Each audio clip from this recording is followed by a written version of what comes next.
morning, everyone, and welcome to Monday Mornings at Maine online edition. My name is Heather Miller. I'm an adult programming librarian here at the La Crosse Public Library, and I'm so glad you could join us this morning for our Gothic ghost stories presented by the Bluff Country Tale Spinners. To kick us off this morning, we have Terry Visker. She's going to tell us a bit about the organization and start us with our first spooky story. So Terry, take it away. Thank you, Heather. As Heather said, we are the Bluff Country Tale Spinners. We are a guild of storytellers. So while we all read books, we do tell our stories. So hopefully you've heard of us and heard of the La Crosse Storytelling Festival, which we are the umbrella organization for. And I'll tell you a little bit about that at the very, very end. As far as the Bluff Country Tale Spinners, we need tellers at all levels. We help each other with our stories, but besides having tellers, we also need listeners because you can't really tell a story unless you have somebody listening. Normally, we meet the second Tuesday of every month at King Street Kitchens. This year, of course, things are a little bit different. We've been meeting outdoors, and now I'm pretty sure that we will probably be meeting just like this. We will be meeting on Zoom. So it's the second Thursday of every month at 7 o'clock. If you need to or would like to know about it and join us, you could contact me at talesbyterry@aol.com, and I can tell you how to get part of our Zoom meetings. So to start the stories, we are telling Gothic stories. So my story is based on a story by Bram Stoker, who wrote Dracula.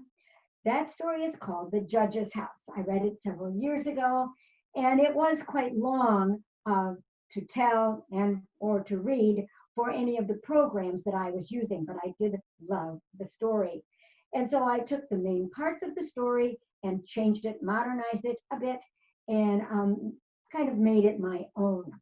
And so this is my version then of Bram Stoker's The Judge's House.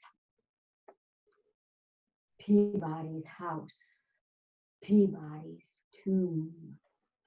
I'd heard about Peabody's house all my life.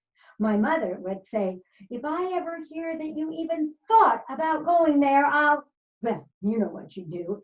So, of course, I thought about it all the time. Peabody had been a judge in the 1800s. He was a mean and cruel man. They called him the hanging judge because he hung over 50 men and 4 women. And then when he died, he had himself entombed in his house, and no one ever lived there again. And so when I was in high school, it was a badge of courage if you could prove that you'd been to Peabody's. And if you spent the night there, well, you'd be famous. But nobody really knew anybody that had spent the night there, except for maybe Tim McCabe, a boy in my older brother's class. The grown-up said that he ran away, but the kid said that the night he went missing was the night that he had planned to stay at Peabody's, and then no one ever saw him again. And so my friend Jenny, who was always up for anything, decided that she was going to spend the night at Peabody's and that I would go with her. So one night when I was staying over at Jenny's, we waited till her mom and dad went to sleep, and then we snuck out of the house, pushed the car down the driveway so they wouldn't hear it start, got in, took off laughing and giggling and ready for adventure. It took us longer to get there than we planned. It was way out in the country, and this was long before GPS, so it was well past midnight when we finally went down the long lane. And as soon as I saw that house, I had my first doubts. It was huge, a true mansion. It was made out of this dark brown brick. The few windows that it had were long and thin, so it looked more like an insane asylum from an old black and white movie than it did a house that anyone would want to live in. I don't know, Jenny, I said. That place is kind of creepy. Are you kidding? She said. If that door's unlocked, we're in. And she jumped out of the car. Of course, I followed her. We went up the front steps to the door. I remember watching as she put her hand on the doorknob, thinking, please be locked, please be locked. But it wasn't. It opened. We took out our flashlights. We'd come prepared, flashlight, camera to record everything, snacks. And we entered into a huge foyer that a small house could have fit inside. Off the foyer were several closed doors. We opened the first one, looked around. It was a library. Shelves lined all four walls, and they went all the way to the ceiling, which had to have been 10, 12 feet high. And they were still filled with books. The next room that we entered was the dining room. It too was furnished. There was a massive oak table and chairs, 2 sideboards. I said, why haven't antique dealers come and gotten this stuff, or people just ransacked the place? Jenny just shrugged. We opened the third door. It must have been the parlor. And as we entered this room, we heard the noises for the first time. It was a scratching, gnawing, skittering sound. What is that? I said. Oh, Jenny said, it's a little mouse or maybe a rat. What's the matter? Are you afraid of a rat? No, I said. And I wasn't at the time. We moved our flashlights around this room. Wainscoting went halfway up the walls, and then there was a series of framed pictures all along the walls. At the far end of the room was a massive fireplace made out of the same brown brick as the house, and above it was the largest framed picture of all. None of the pictures could you tell what they were, though. They were so covered with dust that it was impossible to see. In front of the fireplace were 2 high-backed oak chairs facing each other. And next to the one on the left was a rope that went from a hole in the ceiling down to where it coiled on the floor. What do you think that rope is for? I said. Jenny walked across the room and sat down in the chair on the right. Oh, I've read about this, she said. In the old days, sometimes they'd have an alarm bell so that if there was a fire or an emergency, they could get some help. But look at it, I said, and I crossed over and stood behind her chair. It's thin and dirty and ragged. It looks more like a rope from a farm than a rope in a fancy house like this. Wouldn't they have something that was velvet or something? I don't know, said Jenny. Maybe it's one of Peabody's hanging ropes that he became fond of. And she made a funny gesture. Just then the noises stopped. I moved my flashlight around, and there, on the back of that left-hand chair, right next to the rope, was the biggest rat I had ever seen. It was huge, with these small, beady eyes that glared at us. It had a long, pointed snout, and its mouth seemed to go up into a grin, an evil grin, a cruel grin. I edged over to the fireplace and I grabbed the poker. I swung it at the rat, but it didn't move. I poked at it. It didn't flinch, but it finally just kind of glared at me and grinned even wider, and then climbed up on the rope and went up, disappeared in the hole in the ceiling. And as soon as it was gone, the noises started again. Oh, I don't like this, Jenny. That was just creepy. Let's go. Are you kidding? There's all kinds of rooms to explore. We're staying. The noises stopped again. I moved my flashlight back, and there, on the back of that chair, was again that rat, glaring at us, grinning at us. Next to Jenny's chair was a small table with 3 books on it. I picked up the first one. I threw it at the rat. I missed by a mile. That was never a very good throw. I picked up the second one. I aimed better this time. I threw again. Whack! It hit the back of the chair, but that rat hardly flinched. I reached for the third book, and as my fingers touched it, that rat squealed and jumped up on that rope and scurried up to the ceiling and disappeared in the hole. The noises started again. I picked up the book. What is it? Said Jenny. It's a Bible, I said. Oh, Jenny, this is just too creepy. Come on, let's go. Yeah, you're right, you're right, she said. But first, I just want to see what that picture is. And she pointed to the picture above the fireplace. She moved her chair over and crawled up. She took out Kleenex, we were prepared, and she wiped off the dust. And it revealed a portrait, a portrait of a man sitting in one of those high-backed oak chairs in front of the fireplace.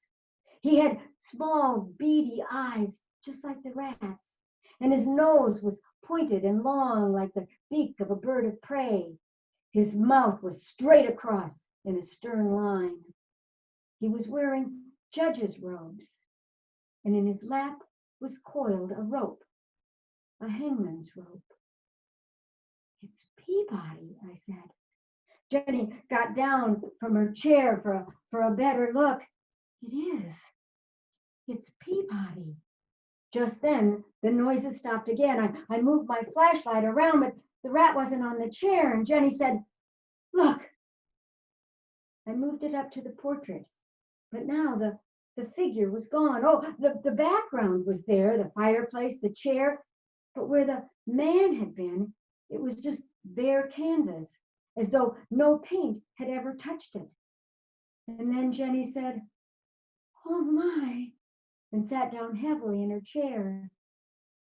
I moved my flashlight over, and there, sitting in the left-hand chair next to the rope, was the man from the portrait, Peabody.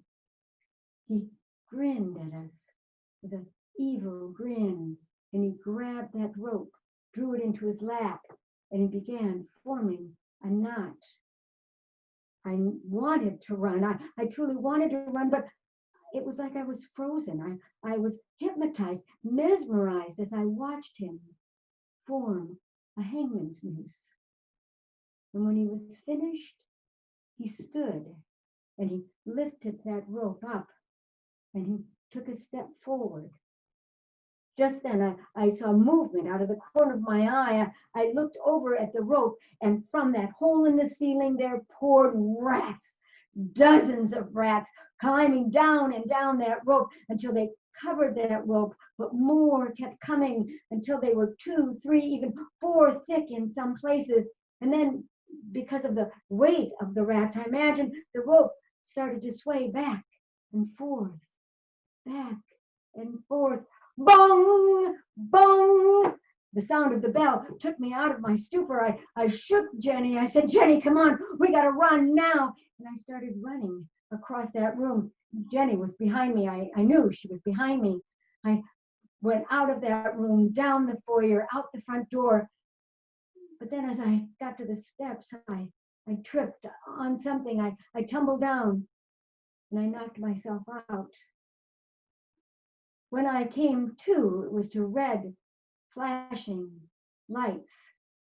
A man was kneeling next to me in a policeman's uniform. Someone in the village must have heard the bell and summoned the authorities. He said, "Are you all right, miss?" I looked around. "Where's Jenny?" "You weren't alone in that house, miss?" I ignored his question. I grabbed my flashlight and I ran toward the house, up the steps, through the door, down the foyer to that parlor door. When I got in, I put my flashlight to that portrait, and the figure was back.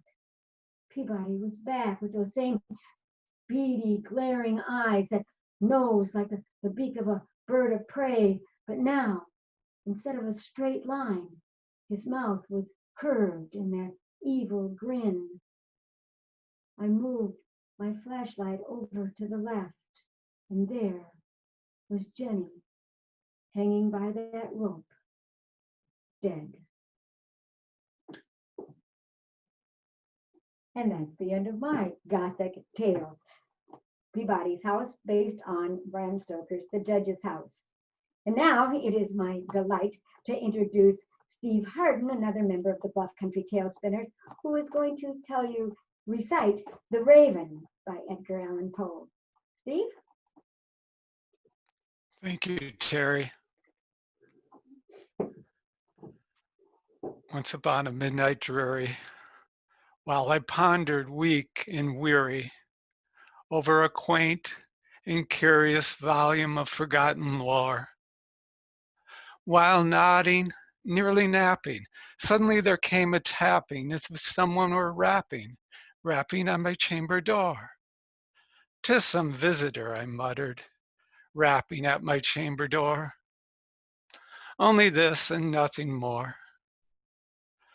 Ah, distinctly, I remember it was in a bleak December, and each separate dying ember wrought its ghost upon the floor. Eagerly I wished the morrow, vainly I sought to borrow from my books the crease of sorrow, sorrow of the lost Lenore, of the rare and radiant maiden, whom the angels name Lenore, nameless here forevermore.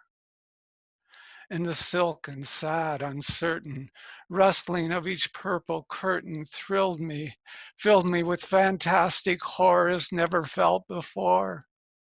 So that now to still the beating of my heart I stood repeating, "'Tis some visitor entreating entrance at my chamber door, some late visitor entreating entrance at my chamber door. Only this and nothing more."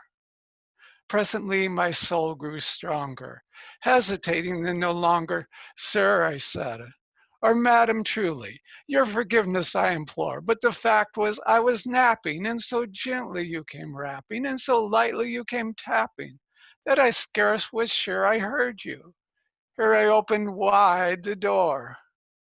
Darkness there, and nothing more. Deep into the darkness peering, long I stood there, wondering, fearing, doubting, dreaming, dreams no mortal ever dared to dream before. But the stillness was unbroken, and the silence gave no token, and the only word there spoken was the whispered word, "Lenore." And an echo, as if in answer, whispered back the word, "Lenore." Only this and nothing more. Back into my chamber turning, all my soul within me burning. Soon again I heard a tapping somewhat louder than before. "Surely," said I, "surely there is something at my window lattice. Let me see then what thereat is, and this mystery explore. Let my heart be still a moment, and this mystery explore. 'Tis the wind, and nothing more." Open here I flung the shutter, and with many a flirt and flutter, and stepped a stately raven from the saintly days of yore, not the least obeisance made he, not a moment stopped or stayed he, but with mien of lord or lady, perched above my chamber door, perched and sat, and nothing more. And this ebony bird beguiling my sad fancy into smiling by the grave and stern decorum of the countenance it wore. "Though thy crest be shorn and shaven, thou," I said, "art no craven, ghastly, grim, and ancient raven from the nice Plutonian shore. Tell me what thy lordly name is on the nice Plutonian shore." Quoth the raven, "Nevermore." Much I marveled this ungainly fowl to hear discourse so plainly, though its answer little meaning, little relevancy bore.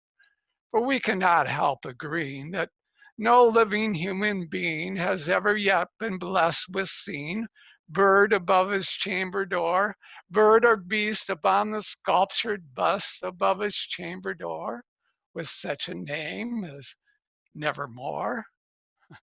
But the raven, sitting lonely on the placid bust, spoke only that one word, as if his soul and that one word he did outpour, nothing further than he uttered, not a feather till it fluttered, till I scarcely more than muttered, "Other friends have flown before, Ye will leave me on the morrow, as my hopes have flown before.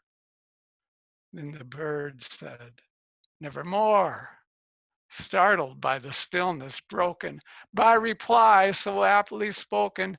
Doubtless, said I, what it utters is its only stock and store, caught by some unhappy master, whom unmerciful disaster followed fast and followed faster, till one hope his burdens bore, till the dirges of his hope one melancholy burden bore, this of never, nevermore. Still, this ebony bird beguiling my sad fancy into smiling, I wheeled my cushioned seat in front of bird and bust and door. Then upon the velvet sinking, I betook myself to thinking, fancy, unto fancy thinking, what this ominous bird of yore, what this grim, ungainly, ghastly, gaunt, and ominous bird of yore meant in croaking, nevermore.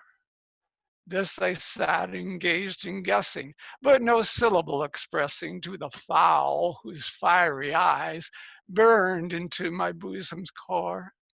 This and more I sat divining, with my head at ease reclining on the cushion's velvet lining that the lamplight gloated o'er, but whose violet velvet lining with the lamplight gloating o'er, she shall press, ah, nevermore. Suddenly the air grew denser, perfumed by an unseen censer, by seraphim whose footfalls tinkled on the tufted floor. Wretch, I cried, thy God hath lent thee. By the angels he has sent thee respite, respite, and nepenthe from the memories of Lenore. Quaff, oh quaff this kind nepenthe, and forget the lost Lenore. Quoth the raven, nevermore. Prophet, said I, thing of evil, prophet whether bird or devil, by the heaven that bends above us, by the God we both adore, tell this soul with sorrow laden, if within the distant Aidenn there shall clasp a sainted maiden, whom the angels name Lenore, clasp a rare and radiant maiden, whom the angels name Lenore. Quoth the raven, nevermore. Be that word our sign of parting, bird or fiend, I shrieked upstarting.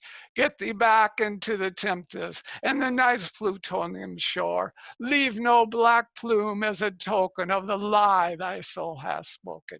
Leave my loneliness unbroken. Quit the bust above my door.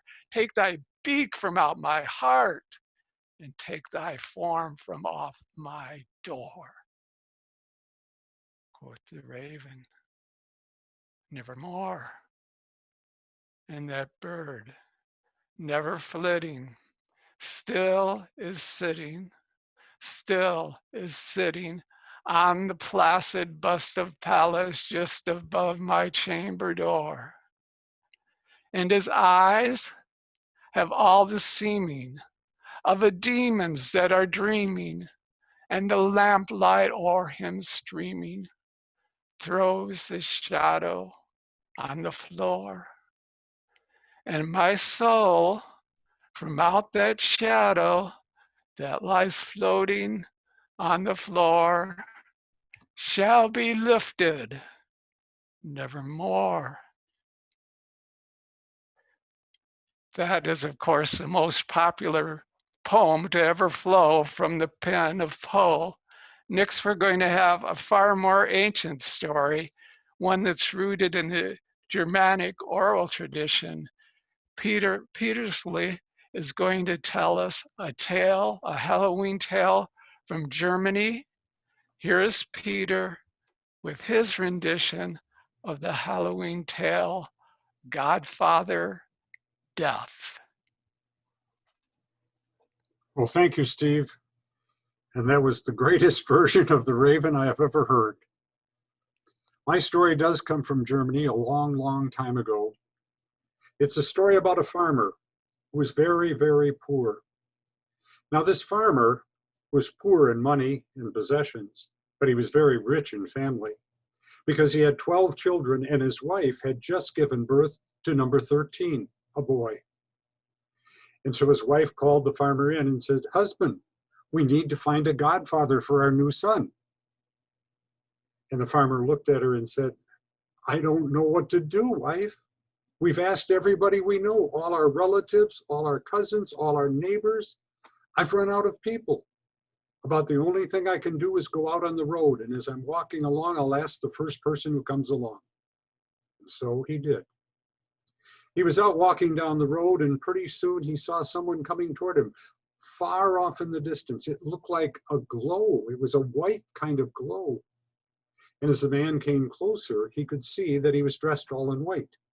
He had on long white hair, he had a white beard, he had a white robe. And as he got close enough, the farmer said, "Excuse me, sir, would you be godfather to my son?"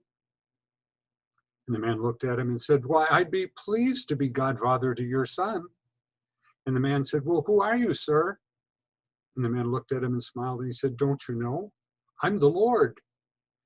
And the man looked at him and said, "Well, if you're the Lord, you let bad things happen to good people, and you let tragedies happen, and I don't think that's fair," because the farmer had never learned the ways of the Lord.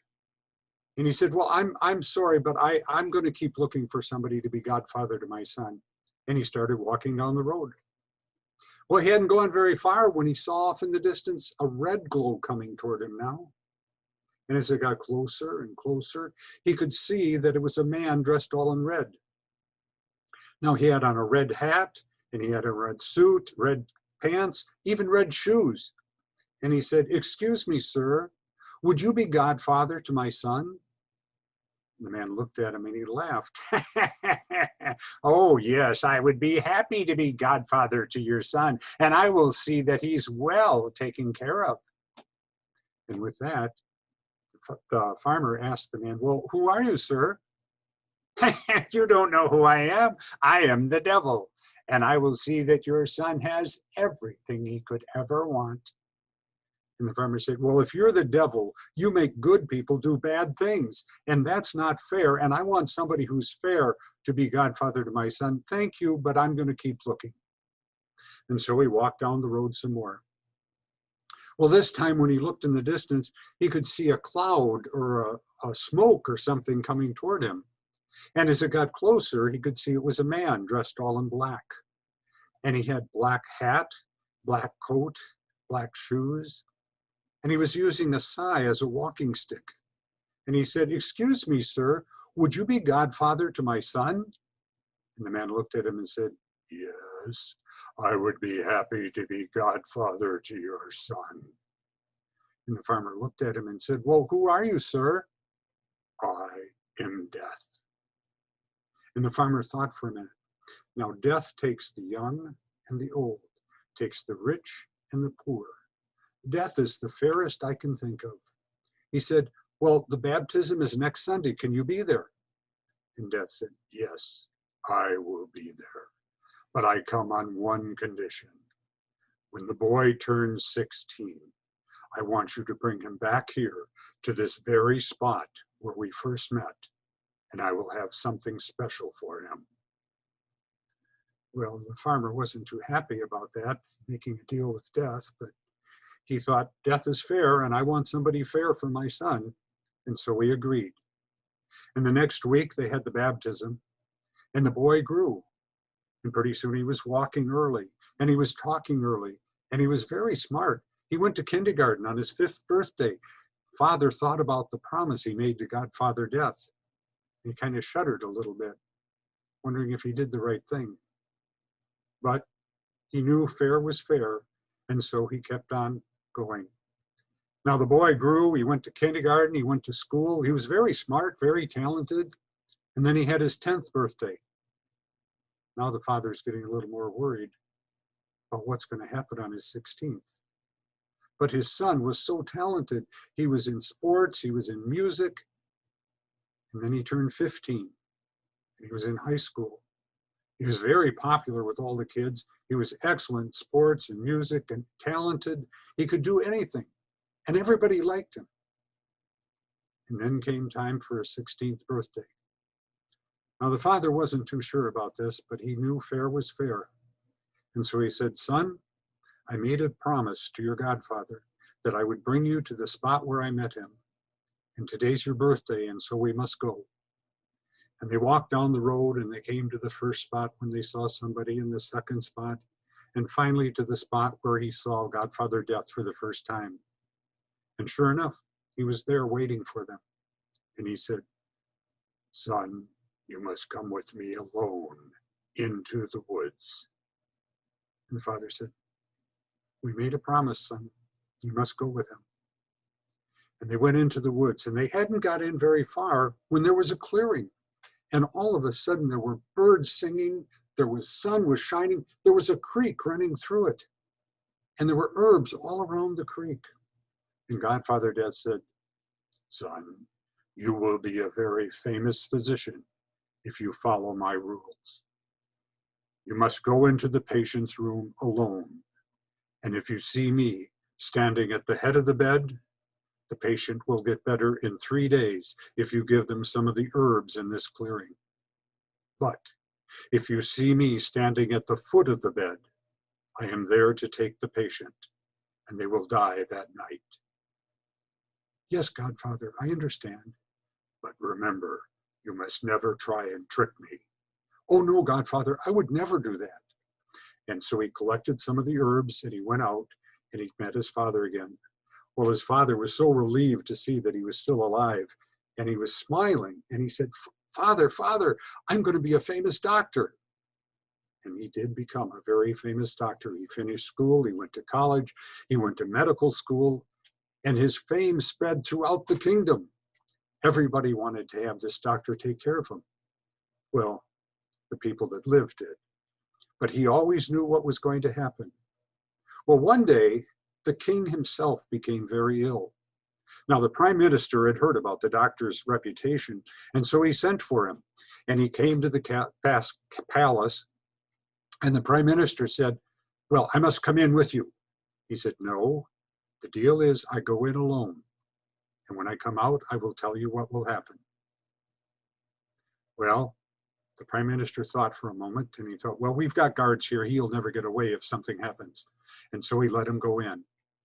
And he walked in and he closed the door. And there lay the king in his royal bed, laid with all kinds of special blankets and things. And it was such a beautiful place. And he looked at the head of the bed, and there was Godfather Death. So he knew the king would live. And so he waited for a while, and then he came out, and he said to the prime minister, "Here, take these herbs and give them to the king, and in 3 days he will be better." And so the prime minister did, and the doctor went home. And sure enough, 3 days later, the king was healthy as he's ever been. And everything went well. The king sent a bag of gold to the doctor and some special gifts. And the doctor was doing fine. And the king was doing fine. Until about 6 months later, the king's daughter became ill. And so the prime minister sent for the doctor. And the doctor came. And he said, "Now remember, I must go in the room alone." And so he did. And he closed the door. And he looked at the head of the bed. And then he looked at the foot of the bed. And he saw Godfather Death standing there. Now he didn't know what to do, because the princess was going to die that night. And he knew if the princess died, the king would probably have him killed. And he looked down at the princess, and she was about his age, and she was the most beautiful woman he'd ever met. And so he thought, well, Godfather Death thinks I'm special, and he won't mind if just this one time. And he bent down, and he picked up the princess, and he turned her around in the room, and he set her back down on the bed, so that Godfather Death was now standing at the head of the bed. And he went out of the room, and he said, "Here, give the princess these herbs, and in 3 days she will be better." And the doctor went back to his house. Well, 3 days later, the princess got better. And the king was so happy, he sent for the doctor to come and live in the palace with him. And so he did.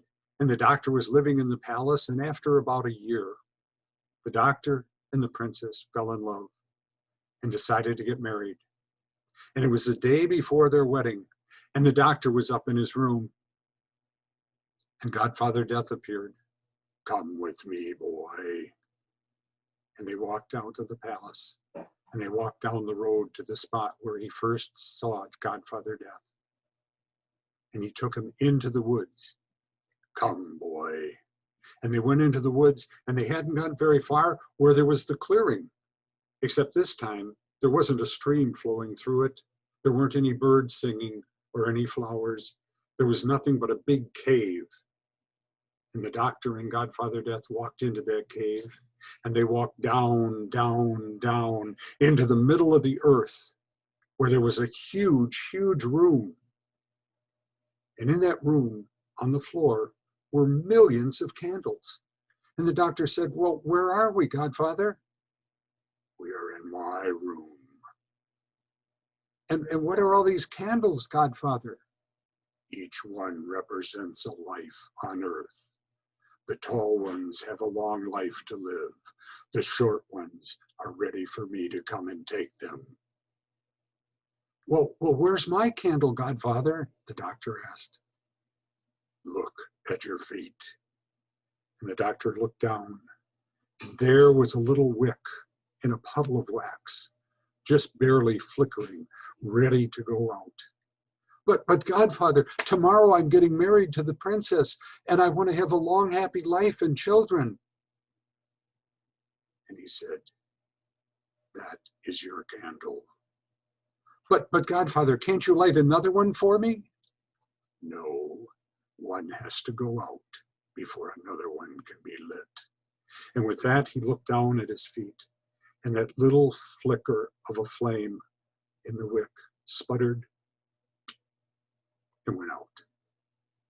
And the doctor fell to the floor in a pile of dust, because as everyone knows, you can't cheat death.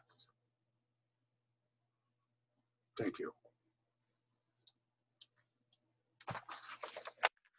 And now, Mr. Tom Williams is going to tell us the story of The Terrible Old Man by H.P. Lovecraft.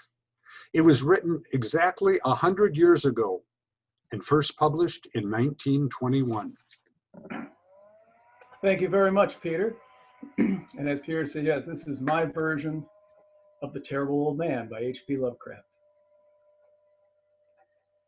On the night of April 11th, a dark sedan pulled alongside of Water Street in the town of Kingsport. Across the street from where that sedan parked, there stood a huge iron gate. And beyond that gate was the large, ancient house of the Terrible Old Man. The Terrible Old Man has lived in Kingsport for so long that none of the residents, even the oldest ones, can remember when he first moved there. And the Terrible Old Man is so taciturn and reserved, and frankly so strange and odd, that no one cares to strike up a conversation to learn more about him. They just let the Terrible Old Man be. And anything you might learn about the Terrible Old Man comes from rumors. And the two most common rumors are these. One, that he is so old and weak and feeble. And the second is that he must be very, very rich, and that somewhere in that old ancient house, a treasure must be hidden. And when Ricci, Zanuck, and Silva came to the town of Kingsport and heard about the Terrible Old Man, they knew they'd have to pay him a visit. Because Ricci, Zanuck, and Silva, you see, well, they're criminals. Now, no one in Kingsport actually refers to him as the Terrible Old Man. They call him an old codger. They call him the Ancient Mariner. They'll call him the old ship's captain, because it's believed that once upon a time, that's what he was. One of the piloters who would take one of the clipper ships from the East Coast and down to the Caribbean. And it's believed that it was in one of these Caribbean ports that he amassed the stones. In the terrible old man's yard, there's a collection of great stones, oddly shaped and colored stones. To people, if you ask people what they remind them of, they'll say it kind of looks like a Eastern temple or even a pagan altar. And even though there's nothing grotesque about this collection of stones, all the same, it makes people feel uneasy. It's not odd at all for young children to want to run past the terrible old man's yard just to get past those stones. It's not odd at all for older children to dare one another to reach between those iron bars of the gate and just touch one of those stones. Of course, the terrible old man pays no mind to these little intrusions. He doesn't even care about the older boys, the college boys who sometimes stumble home from the bars and sometimes try to impress their friends and girlfriends by calling out little jibes and insults to the terrible old man from the sidewalk. Sometimes they'll even reach down and pick up a stone and throw it at the house of the terrible old man. Sometimes they'll even break one of the windows upstairs. But even though people will sometimes call out insults from the sidewalk, no one dares ever go beyond that gate, beyond the gate and up to the house itself. Even the mailman always leaves all the packages outside that gate, even those packages with the strange foreign symbols and writing that sometimes come for the terrible old man. Always he leaves it outside the gate so the terrible old man can come and pick it up later. Even though the whole town of Kingsport is curious as to what's inside these boxes, no one has ever touched one, let alone tried to see. It is reported that decades ago there was someone who actually went beyond the gate and walked up to the house of the terrible old man. He stood on the front stoop and peered into the window. And the story goes that the terrible old man was sitting on the floor of his living room, surrounded by glass bottles, strangely shaped bottles. And each bottle had a little string dangling from the cork. And the old man would talk to these bottles, talk to them as though they were people. He would give them names like Long Tom, Spanish Joe, or Scarface. And it is said that as he spoke to these bottles, the little strings that were dangling from the corks would start to quiver a little bit, as though they were speaking back to him. And it is said that the man who was peering through the window was so disturbed by this, he went home and for 2 days neither slept nor ate. And finally, when he did share the story, his companions didn't believe him. And so 2 or 3 of his companions did the same thing, went beyond the gate and peered in that window. And they saw the same thing, the terrible old man sitting at the floor talking to his bottles. And it seemed as though the bottles were replying. And those men too left that night very afraid. And since then, no one has gone beyond the gate of the terrible old man. No one until this night of April 11th, when Ricci, Zanuck, and Silva came in their dark sedan. Ricci, Silva, and Zanuck were not from the town of Kingsport. As you might imagine, they moved from town to town as their profession dictated. But when they heard the rumors of this old man, especially how wealthy he was, they decided to follow him for a little. They watched him when he took his walks in the morning. Every morning, the terrible old man, at about 9 o'clock, would just walk to the park a couple blocks away. And they were amazed at how frail he appeared, how slowly he went.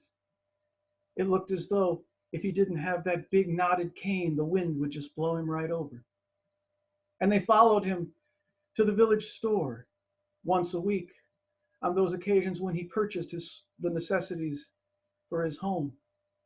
And when he paid for these things, he never used regular money, not coins or paper money, but rather he would always pay with gold and silver, ancient Spanish gold and silver that hadn't been minted in centuries. And as Ricci, Zanuck, and Silva watched these things, they actually felt sorry for this old man, sorry for how easy it would be to overcome him, how easy it would be to take away everything he had in life. And so on this night, April 11th, Ricci and Silva got out of the dark sedan. Zanuck stayed behind. It was his job to keep watch, just in case something went wrong or the police came unexpectedly. And Ricci and Silva went up to the gate. And as they started to go up the path to the house, they did notice the stones in his yard. And they began to feel uncomfortable, but they immediately dismissed it as childish superstition. They had to concentrate, after all. This was a weak and frail old man, but they still had a job. It was their job to get the information out of him. They had to beat the information. And they knew that even though he was an old man and would be easy to overcome, sometimes secrets are hard to get out of old men. And especially old sea captains can be particularly stubborn. They got to the stoop and they peered in the window. And there was this old fool sitting on the floor talking to bottles. And Ricci looked at Silva and they smiled at each other. And then each of them put a mask on. And Silva reached out and gave a loud knock on the door. Zanuck, meanwhile, was back in the car and he was feeling uncomfortable. This was always the part of the job that he hated. Truth be told, Zanuck, he was a little more tender-hearted than his companions. And he didn't like it when they had to go handle one of their victims roughly. In fact, as they were leaving the car, he had said, "Please, be as gentle as you can. He's such an old man." But still, he knew the job. And he knew the screams and the shrieks would come. And soon, sure enough, soon they did. And he did what he always did. He gripped the steering wheel a little more tightly and he kept looking at his watch. And finally, after a couple minutes, the shrieks finally died down. And he waited. He knew Ricci and Silva would come out of that house very soon. But that's not what happened. 2 minutes went by, then 5, and then 10. And Zanuck started to panic. He knew they needed to get away from this place. He could hear the shrieking. He was sure that the neighbors could too. And quite possibly one of them had called the police. The police were likely on their way. Zanuck got out of the car and started to walk toward the house. And finally, the door opened. He heaved a sigh of relief and started to go back to the car. He turned to look, but he didn't see Ricci and Silva coming out. Instead, on the stoop was him, the terrible old man. The terrible old man still looking so old and weak. The terrible old man still holding onto that cane as though a breeze would blow him over. But the terrible old man looking at that dark sedan, looking straight at Zanuck with a terrible, evil grin on his face. And as Zanuck looked back at the terrible old man, he wondered how they could have missed it. How they could have missed those eyes. In all the times they watched him as he took his morning walk to the park, in all the times they had seen him go into the village store, they had never noticed those awful, hideous, yellow eyes, the eyes that seemed to be glowing now in the moonlight. The next day, rumors abounded in the town of Kingsport. But as usual, the terrible old man paid no attention.